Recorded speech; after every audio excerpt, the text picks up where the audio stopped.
Hello friends, Swastika Cooking or অন্য এটা ভিডিঅ'লৈ আপোনালোকক আদৰণি জনাইছো।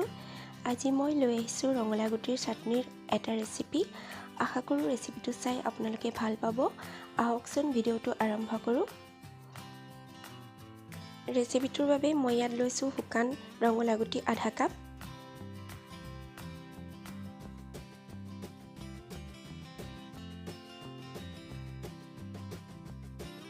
এতিয়া মই গেছত এখন কেৰাহী পাতি লৈছো আৰু তাত এখিনি গুটিখিনি এতিয়া অকমান সময়ৰ কাৰণে ভাজি লম। গেছৰ ফ্লেমটো মই মিডিয়াম কৰি লৈছো আৰু গুটিকিটা মচমচিয়া হোৱালৈকে ভাজি লম।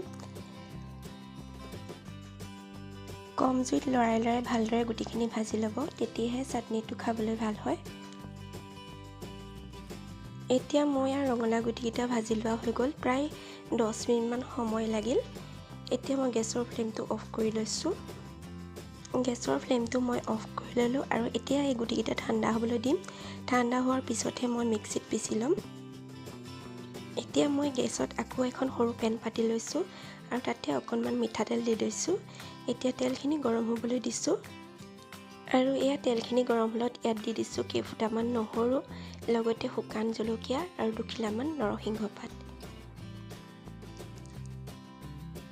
তেলখিনি ভালদৰে মিক্স কৰি এতিয়া অকণমান সময়ৰ কাৰণে লৰাই ললো আৰু এতিয়া গেছৰ ফ্লেমটো অফ কৰি পেনখন এতিয়া গেছৰ পৰা নমাই ল'ম। এয়া মই সৰু মিক্সি জাৰটো লৈ লৈছো আৰু ইয়াতে ভাজি লোৱা ৰঙলা গুটিকিটা দি দিছো।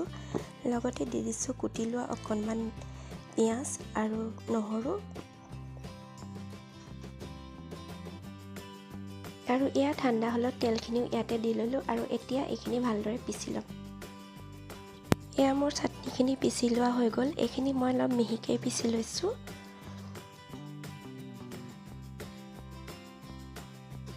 আৰু চাটনিখিনি মই এতিয়া বাটি এটালৈ উলিয়াই ল'ম।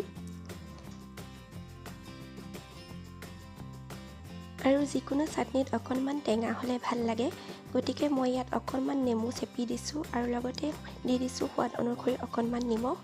এতিয়া এইখিনি মই ভালদৰে মিক্স কৰি ল'ম।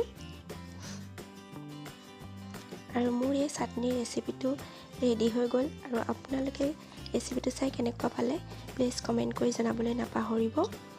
আৰু মোৰ চেনেললৈ যিসকল নতুনকৈ আহিছে মোৰ চেনেলটো ছাবস্ক্ৰাইব কৰি দিব।